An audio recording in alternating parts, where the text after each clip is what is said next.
ये कहानी है जॉन नाम के मछुआरे की, जो हर रोज की तरह अपनी छोटी नाव लेकर समंदर में मछली पकड़ने निकलता है। लेकिन इस दिन कुछ अलग होता है। अचानक चारों तरफ घना कोहरा छा जाता है और दूर दूर तक कुछ दिखाई नहीं देता। जॉन रास्ता भटक जाता है और इधर उधर भटकते भटकते उसे एक सुनसान नाव नजर आती है। जिज्ञासावश वो अपनी नाव उस नाव से बांधता है और अंदर जाकर देखने का फैसला करता है। जैसे ही वो उस नाव के भीतर जाता है, उसके होश उड़ जाते हैं। पूरी नाव खाली थी, न कोई इंसान, न कोई आवाज, बस रहस्यमयी सन्नाटा।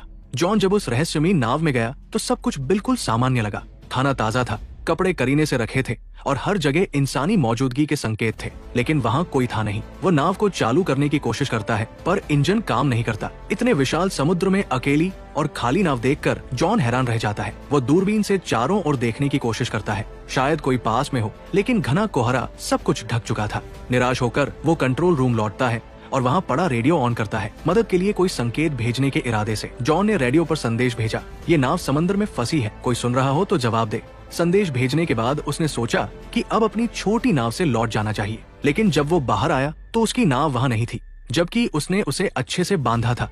उसकी हैरानी और बढ़ गई जब देखा कि अब चारों ओर फैला कोहरा भी अचानक साफ हो गया था और आसमान एकदम खुला था। अब दोपहर का समय हो चुका था। जॉन को समझ नहीं आया कि ये सब क्या हो रहा है। वापस लौटने का कोई और रास्ता न देख वो उसी खाली जहाज पर लौट आया और नक्शे के सहारे रास्ता ढूंढने लगा।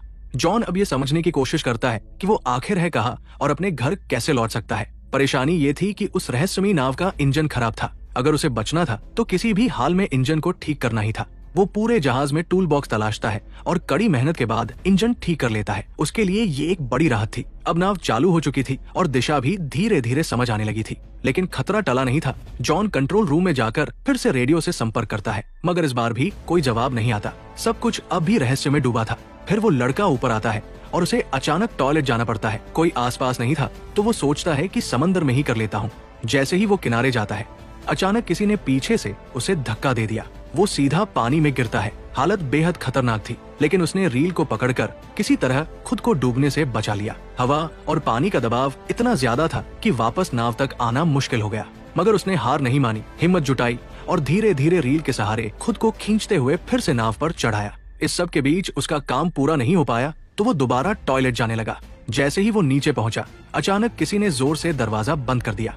जॉन ने पहले इसे हवा का असर समझा और ध्यान नहीं दिया, लेकिन जब बाहर निकलने की कोशिश की तो देखा कि दरवाजा अंदर से बंद हो चुका है। अब वो हैरान रह गया। उसने दरवाजा खोलने की हर कोशिश की, यहाँ तक कि जेब से एक सिक्का निकालकर ताले में फंसाकर भी खोलने की कोशिश की, मगर सब बेकार गया। अब उसे लगने लगा कि इस जहाज पर वो अकेला नहीं है, कोई है जो उसे परेशान कर रहा है, जो दिखता नहीं